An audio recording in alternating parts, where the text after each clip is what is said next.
Artemis 2 launches to the moon. This week on Planetary Radio.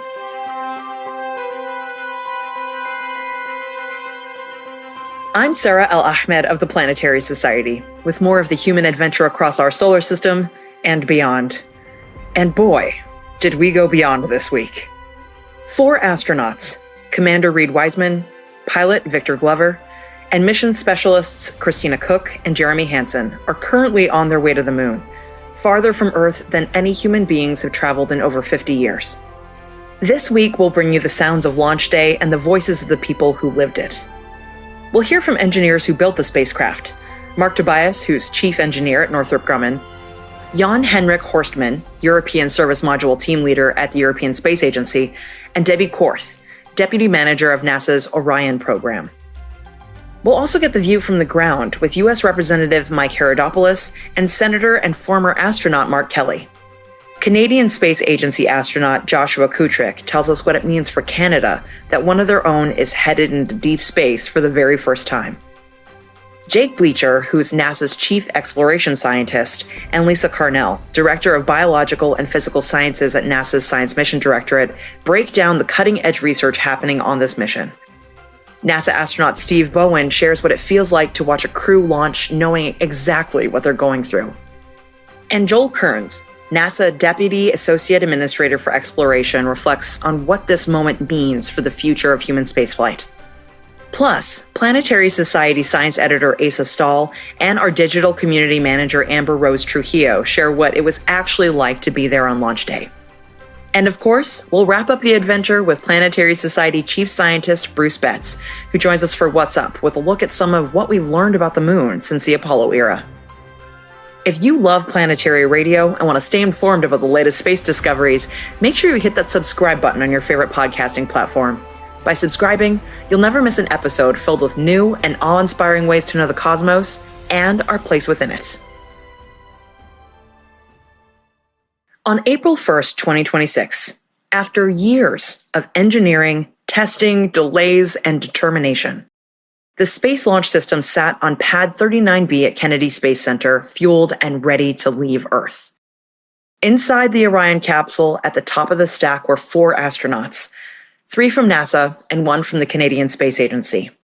For the first time in human history, a woman, a person of color, and a non-American were leaving the safety of low Earth orbit behind. They were about to go faster and farther than any person from our planet had ever gone before. On launch day, there were a few snags. Teams had a problem during the end-to-end test on the flight termination stage when they couldn't close the full signal loop between the range and the vehicle. They resolved it by switching to a different range receiver that they pulled from legacy hardware. Then, a temperature sensor on one of the launch abort system batteries came back with a reading that was so far out of range that the engineers determined that it was probably just a faulty sensor, not a real problem. So they voted it out of the system. And late in the count, there was a brief dropout in telemetry from Orion. But each time, the launch team assessed it, made the call, and kept going. After a harrowing day, the countdown paused at 10 minutes, waiting for launch director Charlie Blackwell-Thompson to conduct her final poll. Attention on the net. This is the launch director performing the final poll for launch, verifying no constraints, and go for launch. One by one, every team from safety, weather, to propulsion said that they were go for launch. But the last people to report in were the crew themselves. Reid Wiseman, who's the commander, Victor Glover, who's the pilot, you'll hear him announce himself as PLT, Christina Koch, mission specialist, and Jeremy Hansen, who's also a mission specialist representing the Canadian Space Agency. Good Air is Charlie, PLT. Thank you, Charlie. This is Victor. We are going for our families. MS1. This is Christina. We are going for our teammates. MS2. This is Jeremy. We are going for all humanity. All right, Charlie, your Artemis 2 crew is go for launch. Full send. I copy that. Reid, Victor, Christina, and Jeremy. On this historic mission, you take with you the heart of this Artemis team, the daring spirit of the American people and our partners across the globe, and the hopes and dreams of a new generation. Good luck. Godspeed, Artemis 2. Let's go. And with all the safety checks done, after decades of work and determination, Artemis 2 finally lifted off. The rocket is on its own, 4 brave explorers ready to ride the most powerful rocket NASA has ever launched. Sound suppression water is flowing. 15. And here we go. 10, 9, 8, 7. RS-25 engines lit. 4, 3, 2, 1. Booster ignition. And liftoff. The crew of Artemis 2 now bound for the moon. Humanity's next great voyage begins.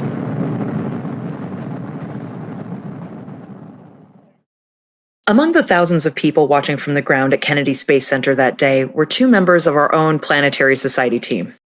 Our science editor, Asa Stahl, spent the day before the launch conducting interviews that you're going to hear throughout this episode.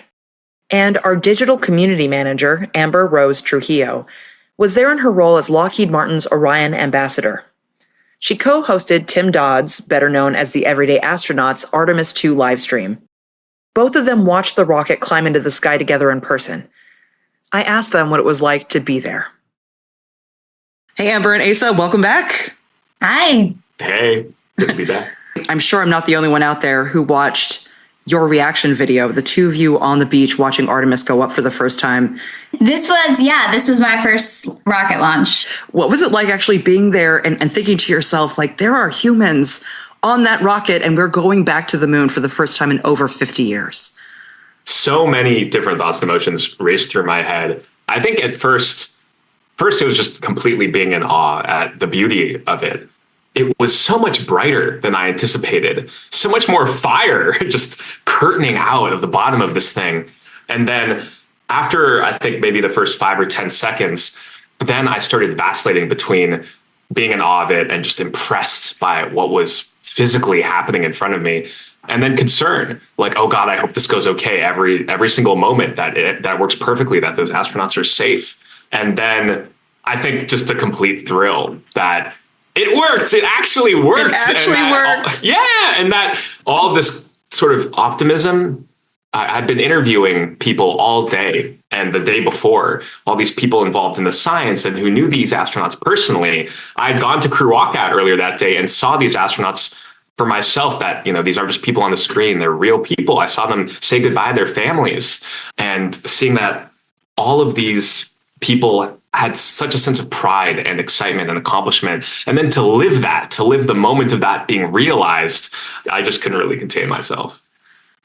For me, very similar. It's actually really funny to watch a reaction video and just see our juxtaposition, because Asa is a total golden retriever, just like watching it. And I was just on the verge of tears and ended up like bawling my eyes out. But very similar feelings there. I think for me, I had been working and interviewing and learning so much about the Artemis program around the workforce. And I had just interviewed Robert Lightfoot, he was associate administrator and acting associate administrator at NASA. He was there when the shuttle disasters happened, and he had to help to foster NASA through that. Not only that, but being Lockheed Martin's space president, he had his touch points with Orion, right? This is the capsule that is going to carry these humans to the moon. And then also the SLS itself. He worked a lot on the SLS and the propulsion system.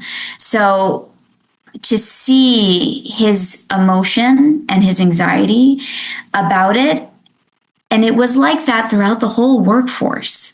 They had built such a connection to these astronauts. So to be around them and knowing that they had this weight on them, this responsibility, and then to see the rocket at the launch pad, and you're thinking about the astronauts in there, and in your brain, that they're anxious. 3 of them, of course, have gone to space. The 3 Americans, Reid Wiseman, Victor Glover, and Christina Koch. They've all been to space, right?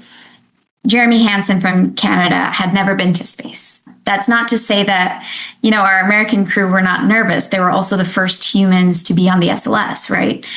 So there's all that anxiety that I was thinking about for them, and then their families, how anxious they must be watching. So there's all of this like collective emotion around the site.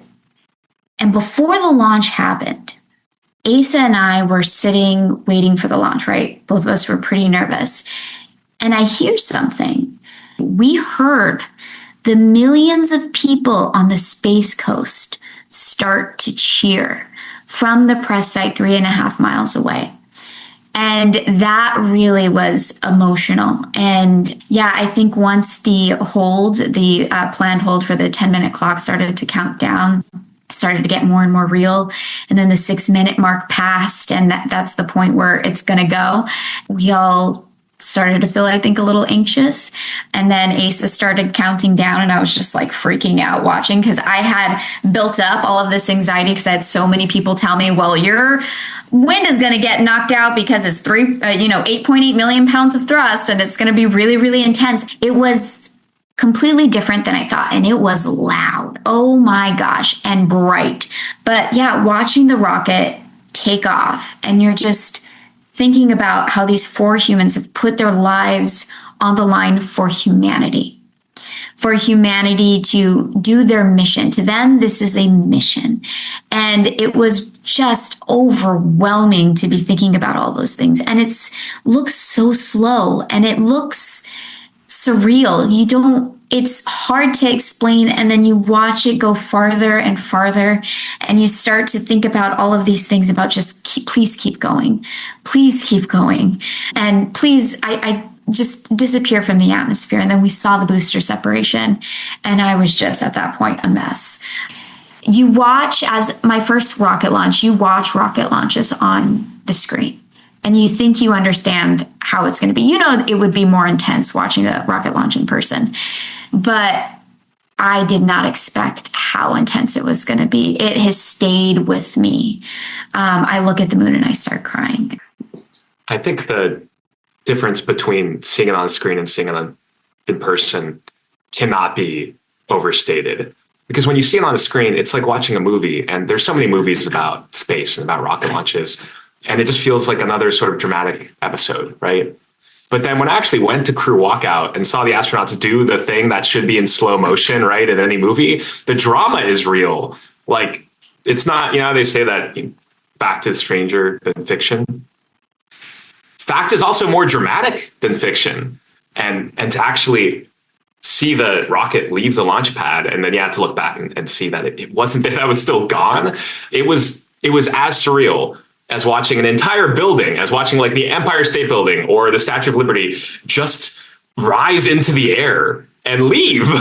Except while you're watching that and being like, wow, this is happening, it's that you also know there are people on board. Yeah. And I also feel like I'm sure a lot of people right now, I was feeling very uninspired lately. Like, I knew that this was going to happen, but with everything going on in the world, just on Earth, I was feeling really down. And gosh, did this invigorate my soul. Millions and millions of people have seen your reaction now online, and you can tell that raw emotion, the truth of it, is resonating with people in a time when we truly need to see what it is that we can do when we come together as humans. I hope that this just comes to you in waves over the course of your lives. Like, this is a moment that you guys are going to be telling stories about for the rest of your existence. I'm so thankful for the waves that have been coming.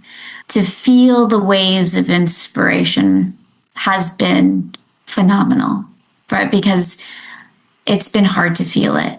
I forgot what it felt like. And now to get the gift of it coming over and over when I look at the moon is just like such a gift. Our CEO, Jen, I reached out to her for comment for the article I published on just the day of launch itself. And I think she nailed it. She said, for an entire generation, this is the moment where space exploration gets personal. And yeah, I don't think I could put it better than that. It just feels like the stakes are different now. It feels like our relationship with the universe as a species is different now. And I'm going to always be grateful to NASA, frankly, and to the crew for accomplishing that, and to the Planetary Society for having me go out and watch it, because that was the single most spectacular thing I have ever seen. There are certain things in this universe that no screen can prepare you for.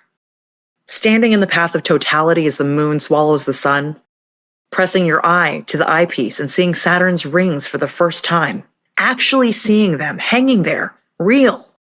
A rocket launch is like that.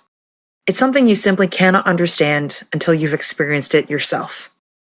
Back on the ground at Kennedy Space Center, the crowd watching the launch included the people who fought to fund it, the people who built it, and the people who had simply waited a lifetime to see it. The day before liftoff, our science editor Asa Stahl walked the grounds of Kennedy Space Center and spoke with many of them. One of them was Representative Mike Haridopolos, a Florida congressman and chair of the Space Subcommittee in the U.S. Congress. He was one of the key voices in Congress who fought to keep Artemis 4 and 5 funded through the reconciliation bill after the White House proposed ending the program after Artemis 3. Well, I think these missions really capture the imagination of the American public. I mean, when I talk to my parents' generation, they talk about one of the most memorable times of their lives was seeing an astronaut walk on the moon back in July of 1969. We've not been back since 1972, but there's a new mission now, not just landing on the moon, but having this moon colony, if you want to call it that. And one of the cool things about this as well is that unlike so many issues in Washington, space is bipartisan. Absolutely. I really work hard to have a great relationship with our Democrat friends who serve on my committee.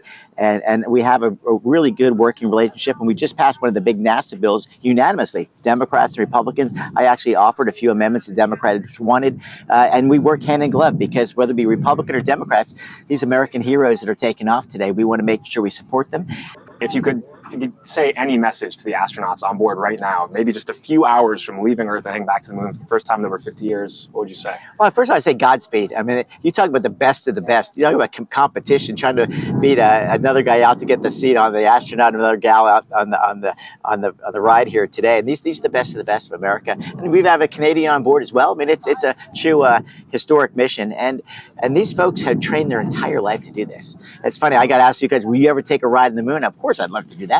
But I would never cut in line for a guy who's been working his entire life to go and do this. So we're thrilled for him. And look, their lives are in our hands. Haridopolos wasn't the only member of Congress who made an appearance at Kennedy Space Center that day. Asa also spoke with Senator Mark Kelly of Arizona, a former NASA astronaut who flew 4 missions to space, including 3 on the space shuttle. He also spent time on the early design phase of the Orion capsule that was going to take these people to the moon. You know, I texted Reid and Victor yesterday, wishing them well, telling them if they need somebody to step in at the last moment, I'm ready. These guys are really excited. I'm a little jealous, I have to say. It's a positive thing for our country. And, you know, we've got a bipartisan delegation here, you know. Tim Sheehy's here. I mean, there's Democrats and Republicans from the House here. Folks from the administration here. We've got a lot of problems, right? Our country is trying to solve right now. This is a place that we all can often come together and unite around a common goal. That's hard, but it's doable. The 4 people on board the rocket didn't get there alone. Thousands of careers spanning decades led to this moment. Mark Tobias is the chief engineer at Northrop Grumman. He spent 36 years in the aerospace industry helping build the solid rocket boosters that powered Artemis 2 off the ground. This mission was his last one before retirement. This is my 36th year of doing this, and so this will be the last time that I actually get to see, you know, a piece of space hardware go in space. I'm going to retire after this. So, ending on a high note. Ending on a high note, yes. That's amazing. Yeah, the Artemis 1 flight was just glorious, and now we've got crew on this one. I'm going to drive around the moon. It's going to be awesome. Is there anything about the rocket or the boosters that you find just genuinely like beautiful, like elegant from an engineering perspective? Yeah, from an engineering perspective, it's how much raw thrust they put out for really how, in general, how small they are. If you go look at the rocket behind us, the boosters are not that large compared to the overall vehicle. But each one puts out about 3.6 million pound force of thrust. So that's a lot. And together, both boosters are roughly about 75-80% of the initial liftoff thrust to get the vehicle up and going. Wow. The rockets go through a very rigorous qualification program. It starts with components, and then they're built up into subassemblies and tested, and then they're tested at the system level. So for the boosters specifically, we actually go do full-scale, full-duration static firings out in Utah. And so we know exactly how they're going to perform based on the data we gather from those tests. And so that's really at the point, everything's working the way we think it should, and that's where the confidence comes from. It's those very large system level tests, which I imagine are pretty loud and dramatic. They are. They're anytime you've got that much thrust and that much, 6,000 degrees flying out the back end of the rocket plume is so intense that we actually pile up sand behind the rocket during our static tests. We do that to protect the concrete of the test bay, but when that plume hits it actually turns it to glass. Wow. And you can actually go walk behind the test bay after a test, and you can chip off really, really expensive low-grade glass off the rocks. Keep it as a souvenir? Yeah, and we do. We hand them out as souvenirs. That's so cool. And so for here, in particular with Artemis, what emotions do you think are going to be going through you as you watch this last flight that you're professionally involved in? Yeah, for me, it'll be, I think I was 1 year old when we last went to the moon. And my parents tell me a story about putting me in front of a TV and pointing.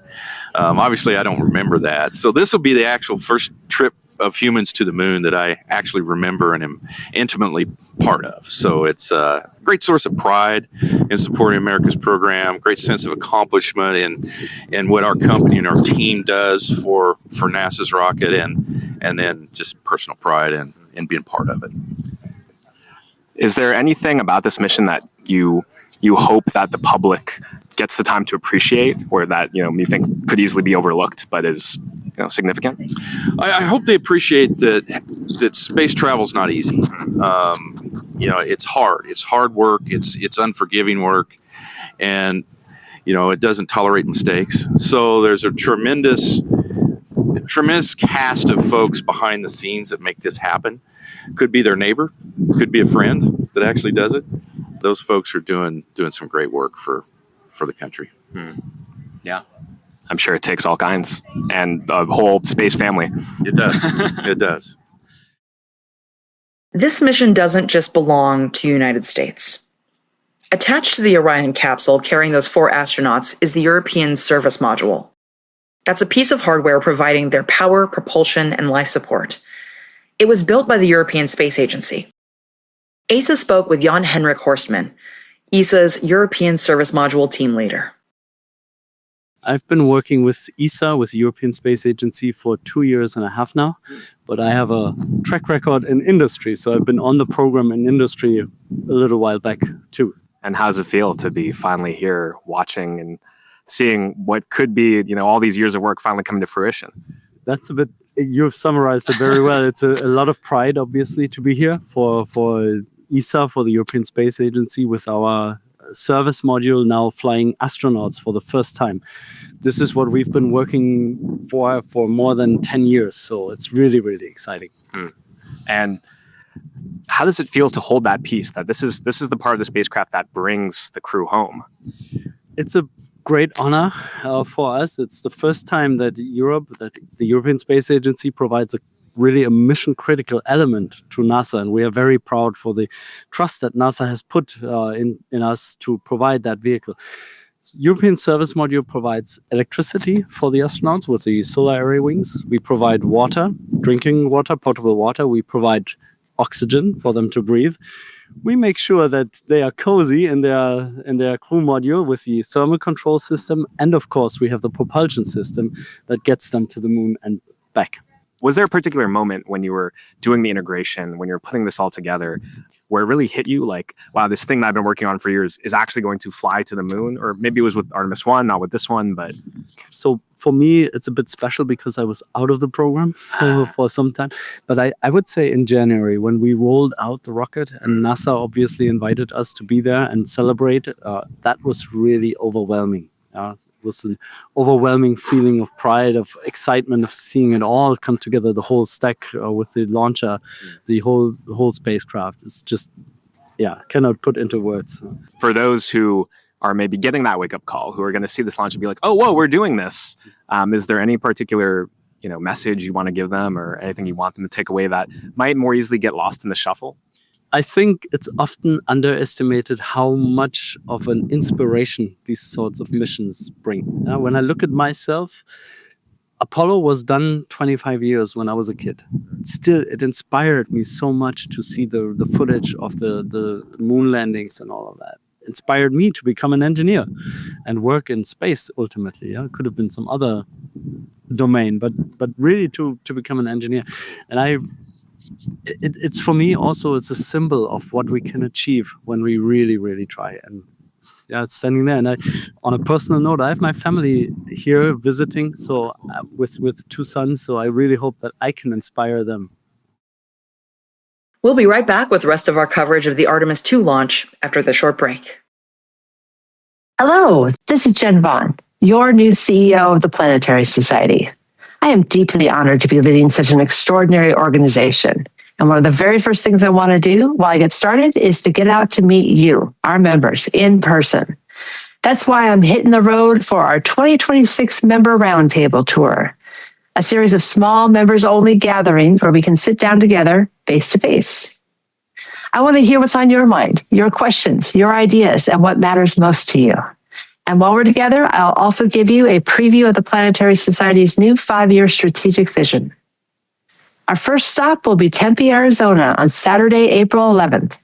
And we'll be continuing on to Washington, D.C., the San Francisco Bay Area, Los Angeles, New York, Toronto, and more throughout the year. We're keeping these gatherings small, so space is limited. Register today at planetary.org/roundtable. I can't wait to meet you. The European service module may have provided the power and the propulsion, but the vessel carrying the crew was NASA's Orion spacecraft, which is more than 2 decades in the making. Debbie Korth is the deputy manager of NASA's Orion program. She's been with the program since 2008. What does Orion smell like? I've heard it's kind of funny smelling and metallic. Is that true? Maybe a little metallic. Didn't really notice any unique smell. There are a lot of people in there doing work. We're trying to do the final closeouts. We get powered up later this evening and stay powered up till we launch. And so I mostly just smell people there right now. It's pretty busy up there. What's the first thing you want to learn about Orion itself after the crew splashes down and the capsule is, back on the ship and everything? I think a couple things. First of all, we're going to be checking out our environmental control and life support systems for the first time. And so we'll be getting a lot of data back throughout the mission, but getting some of that data back when the spacecraft splashes down will be really telling. We're looking at how we're removing carbon dioxide, how we're removing humidity, how the temperature control is. So I think those pieces of data are going to be really important for us to learn and make sure those systems operated the way we expected. Also, we'll get a lot of the imagery comes down. We won't get a lot of that during the mission. We'll get some, but not everything. And so one of the first things we get off of the vehicle at splashdown is all of the imagery that the crew members will be taking throughout the mission. Is that just in SD cards from their cameras? Pretty much, yes. Mm-hmm. Yeah, so a lot of it will be downloaded, but we're limited in about bail we can get down it. So we'll get the majority when it comes back down. I think also at splashdown, we're flying the heat shield, and we're flying a different profile for this mission based on what we learned off of Artemis 1. And so we'll get to see the heat shield for the first time after the mission and validate our models and our performance. Yeah, I've talked to some folks about the heat shield, and the thing that stuck with me most was how long it took even the independent review team to fully understand the problem. At what point in the process did you personally become confident that your team was managing the risk adequately? Yeah, I think, it was definitely a thorough investigation. We spent, as you know, many, many months doing testing. We did about 8 different test campaigns with about 121 different test conditions to make sure we understood the problem. So, for me, there was kind of this eureka moment when the test team was doing some testing, trying to see if we could duplicate this char condition that we saw, this release of char that we saw in Artemis 1, and actually were able to duplicate it in the test chambers there at Ames Research Center. So I think when that happened, it was really gave us the boost of confidence. We understand what's going on now. And then by doing that and duplicating it, we could then test how are we going to change our mission profiles to prevent this from happening for Artemis 2. So I think that was once you can recreate it, then you have confidence that we now understand it much better. And is there anything about this mission that you wish the public kind of had more time to appreciate Just taking a step back for a second. I'd say, from a technology standpoint, the environmental control system, this regenerative ecosystem that we have, is really, really unique. And so, we're able to remove carbon dioxide, remove hydrogen from the crew module, and regenerate the air, and it can last for 21 days for 4 people. So you can actually have much longer missions than we're flying for the 10 days on this mission. I think stepping back more holistically, I think that this shows us what, if we can have a bold vision and we put the resources to it, we can accomplish anything. And so this mission, I hope people are taking away from this is just the first step. We have, grand plans to return to the moon to stay, and this is our first step. So I'm hoping the public recognizes it's a great mission, but it's just the beginning. Yeah. And I mean, how does it feel personally to see your work hopefully carry people further than humans have been in over 50 years? Yeah, it's very overwhelming. I have been on this program since 2008, so it's been a long time. So we've got to see a lot of the test flights building up to this point. Of course, flying crew for the first time is just very momentous, and I just can't wait for Wednesday. Among the 4 astronauts on board the rocket was Jeremy Hansen of the Canadian Space Agency. He's the first non-American to travel into deep space, and that didn't happen by accident. Asa spoke with Hansen's colleague and fellow Canadian astronaut Joshua Kutryk. He was there to watch his friend launch. So I work exclusively almost with the space station side of the house right now, and I'm preparing to fly Canada's next long-duration space mission to the International Space Station, which we're going to do pretty soon. Today, I'm here to cheer on my friend, colleague, Jeremy Hansen, and to cheer on Canada. Obviously, I'm very interested in this mission. It's a historic mission that has profound implications for Canada and for what we hope to do in the future. So I'm here talking about what we do at the Canadian Space Agency. I'll be touring some guests around, that kind of thing. But mostly I'm here to cheer on Canada and watch the mission, just out of personal interest. And what do you think it will mean for your country when it's done this thing that only one country has done before? Yeah, you're right to point out that significance. I mean, this is a historic mission to begin with. These 4 humans are going faster than any human beings that are gone. They're the first crew to go back to the moon, of course, since Apollo. But it's added in importance to us from Canada because, as you point out, the first time that a non-American is going to go into deep space, it's going to be on this mission, and it's going to be a Canadian. And what I like to say is that that's not a coincidence. That's the result of what we've done in Canada with careful investment over decades in space, careful policy. It's the result of, frankly, building things in Canada that aren't built anywhere else in the world, technologies, but that are important to NASA and our partners in human spaceflight missions. So that's how we got here.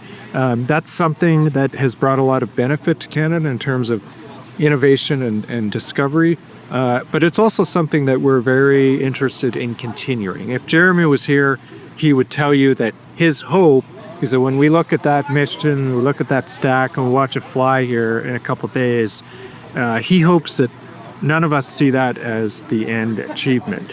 We want to see that as just the very beginning of what Canada can do. Our history in space got us to this point, but we want to be dreaming about a future where we have Canadians with NASA, with our partners here in the United States, living, working, doing science on the surface of the moon. That's what we're aspiring to. What do you see as the future for it moving forward to keep Canada, on this adventure, to this exploration? It's a good question. I am entirely optimistic about the future for Canada and Canada in space. Certainly, you're right to point out there's no shortage of uncertainties right now. There's no shortage of challenges. There's no shortage of pivoting, transitioning. But I also think that it's sort of always been that way. If you go back to the 90s when we were contemplating space station, I'm not sure there was any less uncertainty at that time. And it's really neat to look back and think forward to now, 25 years later, and look at this amazing thing that we built in low Earth orbit, a crowning achievement of human technology.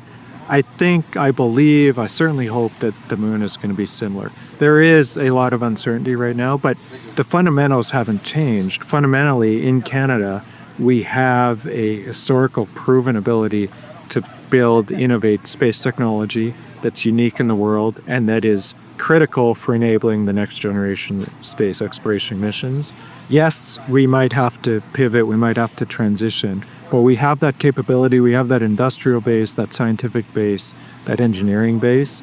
And I think that if we're careful, there's no reason for why that doesn't continue to carry us forward. So I'm quite optimistic about the future, which is, I think, what space is so good for. Yeah. It shows us a future that people can be excited about in a world where sometimes there's no shortage of things to be pessimistic about here on Earth.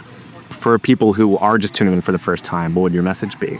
I would tell them you live in a very unique time. If you just look around this place, the Cape here in Florida, just in the last couple of years, we've seen the first crewed flight of a number of different vehicles. Dragon, the Starliner. We're now about to watch the first crewed flight of SLS and Orion.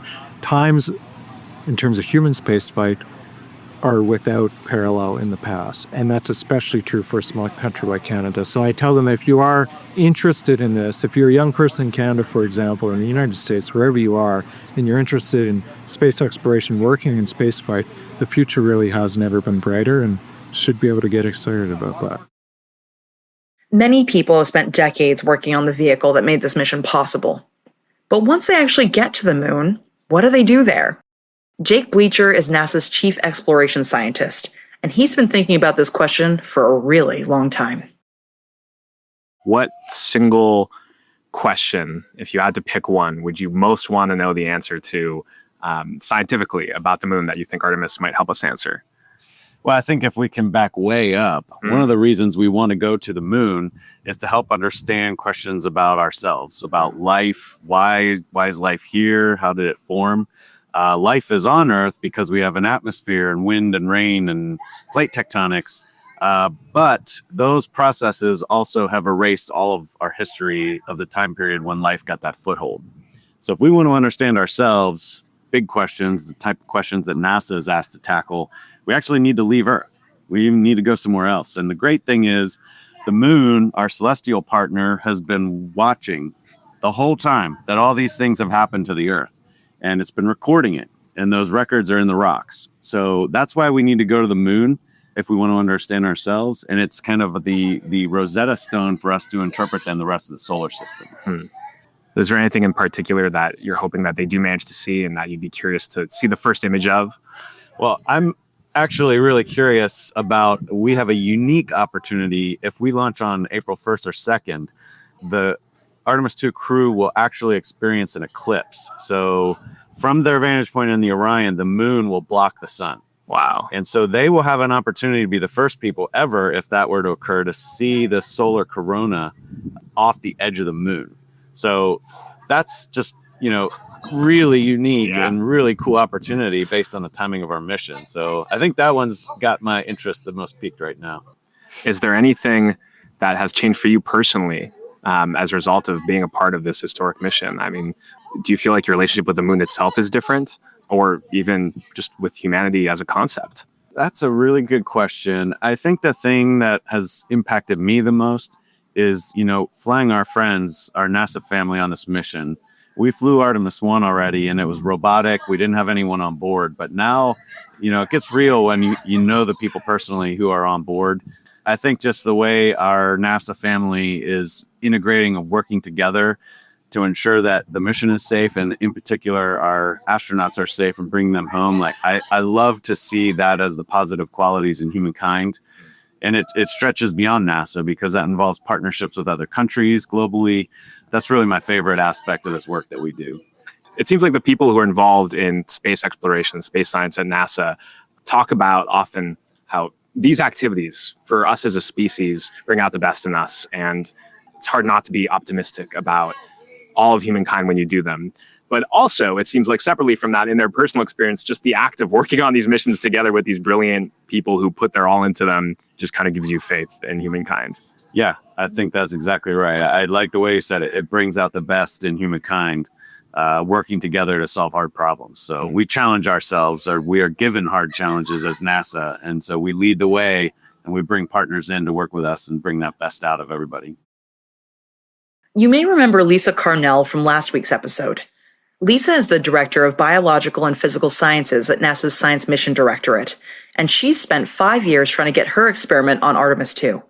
It's called Avatar, a tiny organ on a chip the size of a thumb drive built from each astronaut's own cells, flying alongside the crew to experience everything that they experience. Asa met up with her the day before launch with the experiment replica in her hand. I see you have something cool in your hands. What is that? I do. This is an exact replica of the Avatar experiment, the organ chip that is flying around the moon alongside the crew in the Orion capsule. So incredibly exciting. I'm so glad you brought that, because I was going to ask you as my first question, like, what does it actually look like? And then here you brought. So can you just explain what's the blue and the pink? Yeah. What leads to that color? So this is fabricated by Emulate. It's a company in Boston. And we have the blue in here to show this is where we populate the cells that you were taken from the astronauts. So we have a stromal cell bed, basically everything that's in your bone marrow. So these are bone marrow models that are going alongside with the crew. So we drew blood from the crew members and we separated out different cell types, their stem cells and PBMCs, and we're able to recreate the bone marrow inside of these chips. And so the blue you can see will be the bone marrow side. And as you can see, like a pinkish red color, this is where the media will be passing through. There's a membrane in the middle that feeds the cells, the nutrients and such, just like your blood would. And then it also removes waste from the cells. And so this is functioning literally like your bone marrow does inside of your body. This is going to revolutionize medicine for us in space, but it's happening right here on Earth. This is groundbreaking across the world. They are using this to replace animal models in so many areas. The human translates, right? If I'm making one of you, I can make this of you. I can make it of you. Anybody out there? It translates, right? So when I get the data, I understand what's happening to you personally. So the difference when you're using a model system, the data doesn't always translate. And we see that in a lot of failed clinical trials with 80 to 90% failure rate in different drugs. And so this is incredibly exciting for medicine here on Earth as well. The science was ready and the spacecraft was ready. But what is it actually like to sit on top of a rocket and go? NASA astronaut Steve Bowen has done it 4 times. 3 space shuttle missions, and a crewed Dragon flight in 2023. The day before the launch, he was there to watch the crew that he knows personally get ready to go further than any of them ever had. When it comes to the actual physical sensations of being up there, or say during re-entry, what does that feel like? Do you feel hot? Is it loud? Yeah, well, each experience is a little bit different. So what was interesting for me, since I did the shuttle missions and I did the Dragon missions, the space shuttle is sort of like the SLS. It has solid rocket boosters. And so the main engines will come on and they get a little bit of rumble, but then the solid rocket boosters will light. And that's a lot more exciting. And you're definitely going someplace. So that's an exciting ride. The first few minutes, the solid rocket boosters are burning for a shuttle. And then as soon as they went away, it got really smooth, but then you really started accelerating. And so in the shuttle, we peaked out about 3 Gs. Dragon was different. It was, once you get off the pad, it's liquid fuel the whole way. It's a very smooth ride. The fact that you don't have any engines running between first and second stage was disconcerting for an old person like me. Second stage lights, and then you start accelerating, you actually peak out higher than we did on the shuttle. And so coming back, profile was similar in a sense that you're going to peak out on higher Gs. The thing about the capsule landing, and they'll experience this as well, I liked having wings and landing on a runway and walking off the vehicle. Having spent a lot of time wallowing around in the ocean, not looking forward to being in high seas in a capsule, but that turned out just fine. But it's a series of explosions that get you down from, every time the drogue chutes have to come out, the main chutes come out, you get all the different accelerations. On the Dragon, we could hear the sounds pretty well. It wasn't really loud. I mean, you get layers of protection, hearing protection, you get your comm, you get your helmet on. But it's pretty amazing to see. And then the view out the windows as the plasma burns off over the top. So in the shuttle, basically the front windows would be orange as you're coming in. On the Dragon, you could see it going orange, and then they would just turn black from being charred on the outside. And we landed at night on my Dragon landing, and it took a while for us to see the lights of the people coming to get us because the char was thick enough. It was pretty cool. Wow. Yeah. It sounds like being in the microwave. It was nice. We do pre-cool the vehicle before it comes back in, so we do the best we can. I couldn't help but overhear the story you were telling when you're on the space station, and I just think that our listeners would love it. It's exactly the kind of thing that makes us fall in love with space, I think. Well, yeah, so the story is, and it's true. I don't think I embellish it too much because I experienced it, but we were doing spacewalk. I think it was it must have been the first spacewalk on my second mission. We were installing an antenna on top of the International Space Station, and we got done installing with as much as we could do for that EVA, and they took Garrett away, who was my other EVA crew member. So I'm sitting there on top of the space station, getting ready to move on to the next thing, and ground calls up and tells us, "Stand by, Steve, we're looking at something." And having been around for a while at that point, I kind of attached myself to the top of the antenna on the boom and sat there as we're circling the Earth. I'm on top of the space station overlooking the Russian segment as we're circling the Earth for 30, 40 minutes as they were resolving problems on the ground. And all I could think of is, what kind of civilization is this? I grew up carrying buckets. Literally, I grew up carrying buckets of cement for my dad as he laid tile for a living. And how did we get here? What kind of civilization allows us to build this vehicle, this laboratory in space where we're really learning things we never could have learned elsewhere. We're solving problems we never would have asked that help us, here on Earth to live a better life. And it's absolutely amazing. The view was unbelievable. And like I said, I don't think I had to go to space to learn that, but really it hit home. If you look at what we're able to accomplish when we all work together, it's absolutely amazing. We'll give the last word to Joel Kearns, NASA's Deputy Associate Administrator for Exploration. He spoke about how historic this moment really is. How do you think you'll feel watching this particular mission launch? Well, it's incredibly historic to have people go back to cislunar space for the first time since 1972.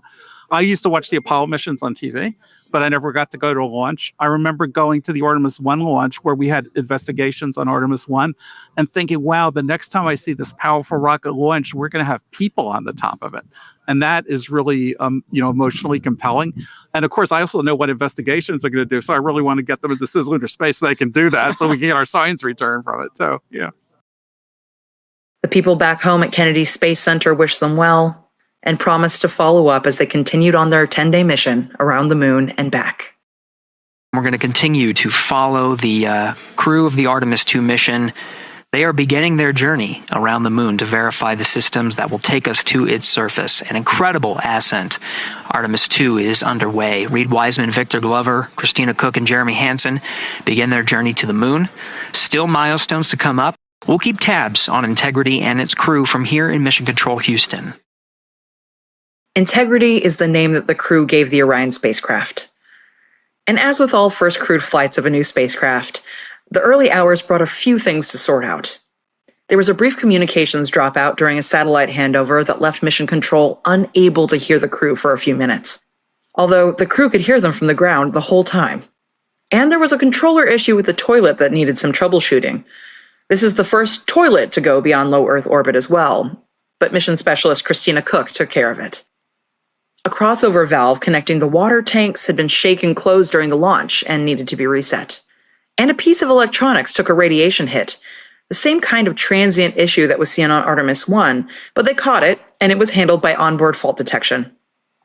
All of the issues were sorted out, and as I record this, the crew is healthy, the spacecraft is performing, and Artemis 2 is headed for the moon. All of us here at the Planetary Society wish them safety, wonder, and the deep satisfaction of going where no one has gone before. They carry with them the labor of thousands, the dreams of billions of us, and the oldest human instinct of all, to discover what lies beyond the horizon. For a look back at some of the things that we've discovered about our closest neighboring world, I'm joined by Bruce Betts, our chief scientist here at the Planetary Society, for What's Up.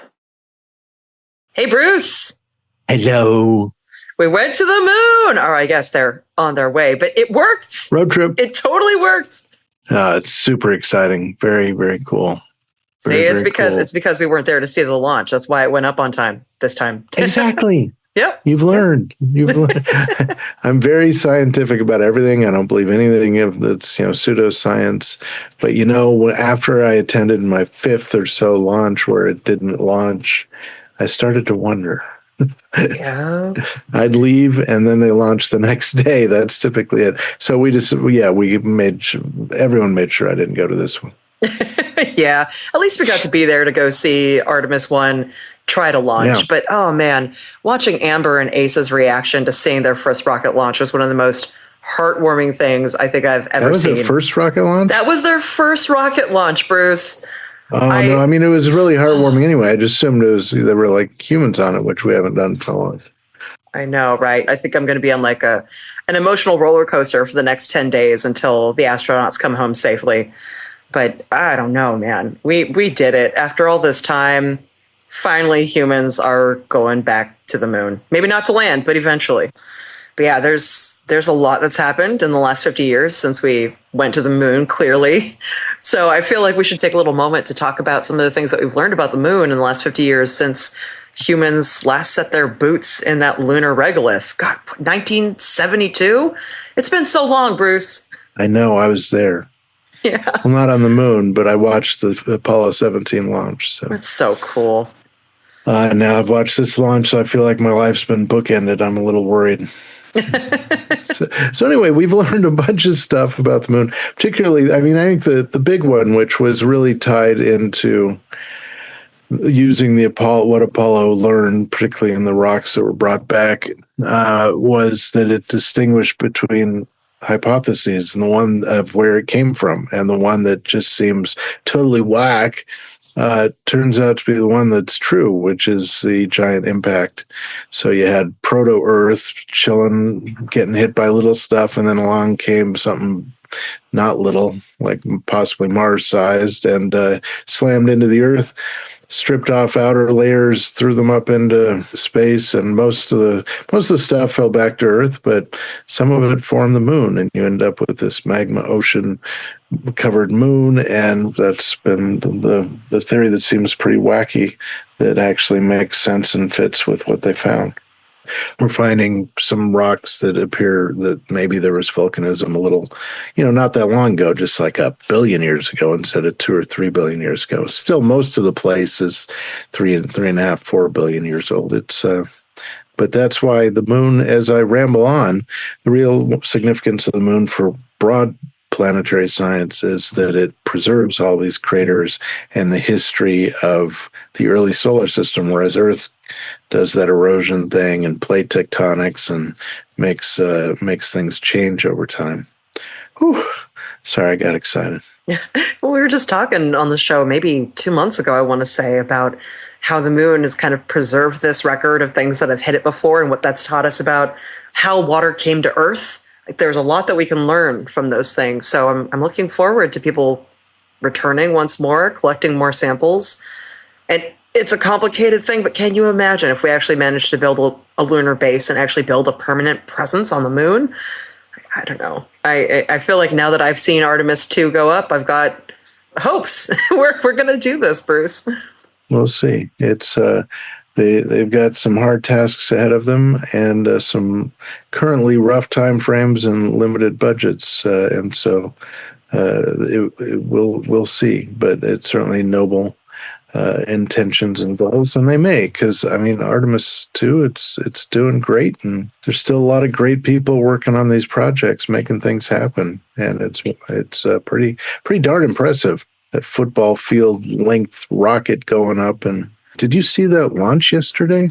Not in person, but I watched it. I watched it and cried.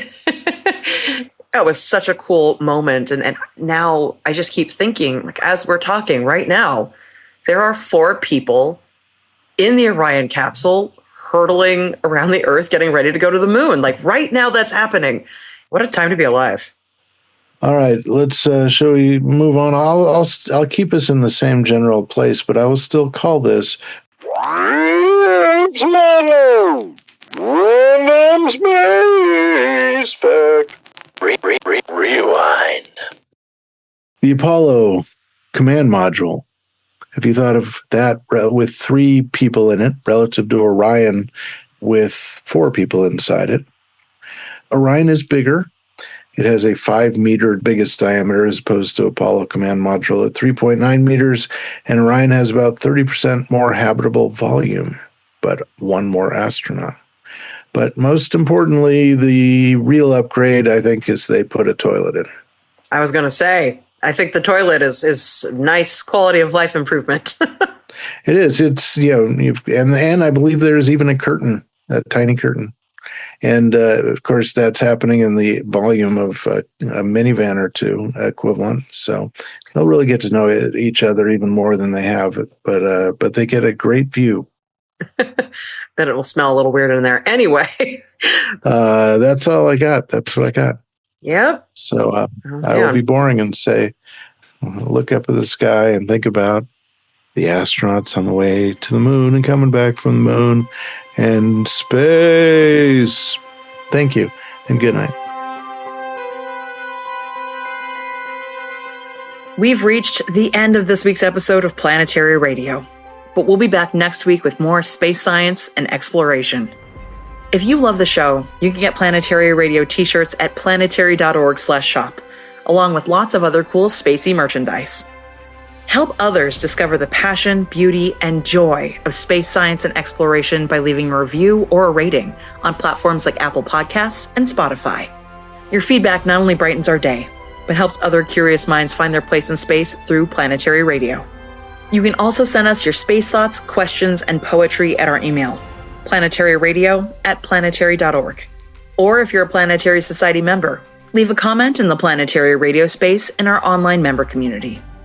Planetary Radio is produced by the Planetary Society in Pasadena, California, and is made possible by our members. From the ones who cheered as the Apollo astronauts walked on the moon, to the new generation only seeing their lunar dreams made real for the first time. You can join us at planetary.org/join.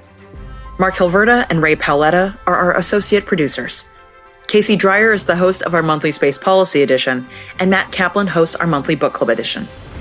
Andrew Lucas is our audio editor. Josh Doyle composed our theme, which is arranged and performed by Peter Schlosser.